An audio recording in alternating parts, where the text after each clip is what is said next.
Muito obrigado, Sr. Presidente, Sr. Ministro, Sr. Secretário de Estado. A programação 2014-2020, a Comissão Europeia desvalorizou claramente o investimento público. Esse foi um dado.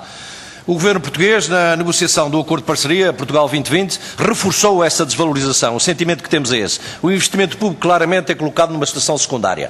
Aposta, e não estamos em teoria em desacordo, fundamentalmente na iniciativa privada, no tecido empresarial e, naturalmente, aliás, a própria estrutura do programa o dá a entender.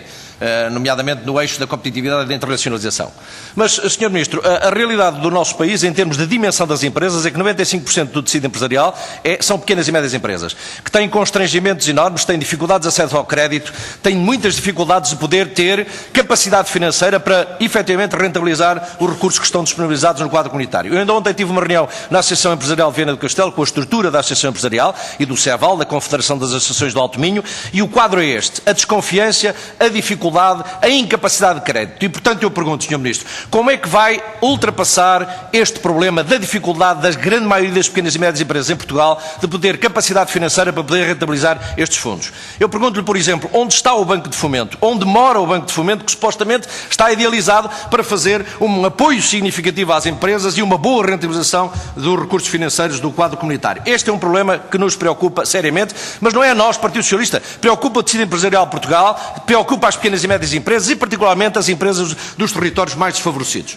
Segunda questão que queria apontar, e naturalmente é uma inovação com a qual estamos de acordo, a questão dos ditos mapeamentos ou do mapeamento prévio dos equipamentos públicos de proximidade. O princípio está também bem idealizado, mas há aqui uma confusão muito grande que se sente no terreno, Sr. Ministro, de articulação, como a senhora ainda há bocado disse, da necessidade de articulação entre os municípios, as CCDRs, as administrações regionais. Tem pensamentos, culturas, filosofias distintas de hierarquização dos equipamentos e, portanto, quando é preciso verter estas várias sensibilidades na aprovação destes mapeamentos, claramente que vai causar problema. Eu pergunto-lhe o seguinte: como é que o senhor justifica esta diferença de ritmos entre prazo limite para a apresentação dos mapeamentos e equipamentos de proximidade e candidaturas? E pergunto-lhe depois, se porventura estes mapeamentos não forem aprovados, e pergunto-lhe também já agora a propósito disto, este mapeamento é aprovado pelo Governo português ou tem de ter o aval de Bruxelas? Se tiver de ter o aval de Bruxelas, eu pergunto-lhe depois como é que desbloqueia esta matéria. Mas mesmo que não tenha de ter o aval de Bruxelas, eu pergunto-lhe como é que, em ritmos diferentes, consegue otimizar o bom funcionamento destas candidaturas e os financiamentos. Terceira questão, Sr. Ministro, contratualização de gestão com as entidades intermunicipais. Já foi aqui variadíssimas vezes abordada esta matéria, mas eu queria voltar a esta. A realidade de que dispomos em termos de números é que há uma redução de cerca de 35% no que diz respeito às verbas destinadas à contratualização com as comunidades intermunicipais, com as entidades intermunicipais, entre o quadro comunitário anterior e o quadro comunitário que temos agora o quadro estratégico comum que temos agora em vigor.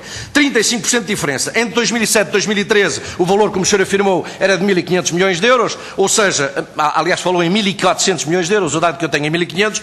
O dado que temos agora é que há só 1.000 milhões de euros para essa contratualização, o volume global. Mas deixe-me dizer, por exemplo, na região norte, se quisermos transbotar isto para a região norte, eu queria lhe falar sobre isso, na região norte, no quadro comunitário anterior, teve 715 milhões de euros, no quadro comunitário atual tem 403 milhões de euros. Coisa distinta é a contratação direta dos municípios com os programas temáticos nacionais, é que o senhor diz, é preciso competir lá. Bom, mas sabe que a igualdade de oportunidades é completamente distinta. E, portanto, Sr. Ministro, isso não é solução para o problema. Aliás, este resultado da análise das DLBCs demonstra perfeitamente como é que isto vai ser trabalhado ao nível das regiões de natureza territorial mais periférica. E, portanto, há aqui, claramente, uma situação de desvantagem e de perda de capacidades em relação ao quadro comunitário anterior e em relação a este quadro comunitário. Termino para melhor contextualizar esta questão e ainda colocando-lhe duas questões. No âmbito da contratualização com as comunidades, nomeadamente, ou melhor, com as regiões, nomeadamente com a região norte, os pactos de desenvolvimento de coesão territorial ainda englobam, tanto quanto sabemos, no âmbito das suas próprias contratualizações,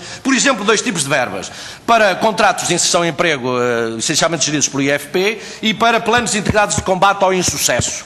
Eu pergunto, Sr. Ministro, as verbas que estão alocadas no âmbito da contratualização dos planos de desenvolvimento e de coesão territorial para estas matérias específicas contam ou não para efeito global da dotação que vai ser gerida pelas comunidades? E depois pergunto-lhe, os municípios intervêm ou não intervêm, nomeadamente nas políticas específicas de emprego e inserção profissional? Ou as comunidades são só barrigas de aluguer para fazer tramitar os fundos, para suportar aquilo que até aqui não era suportado através das comunidades intermunicipais? E concretamente, nos planos integrados de combate ao insucesso escolar, pergunto-lhe, vão deixar de ser ser transferidas diretamente para os municípios as verbas para apoio à ação social escolar e apoio às AECs?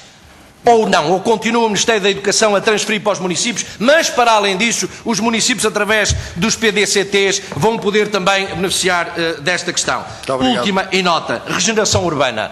A complicação parece enorme no que diz respeito aos vários planeamentos que são necessários para a obtenção de fundos. Eu pergunto ao Sr. Ministro, quando é que pensa que poderá ter pela primeira vez o Governo um pedido de pagamento concreto no âmbito da regeneração e revitalização urbana feito pelo município em Portugal? Muito obrigado.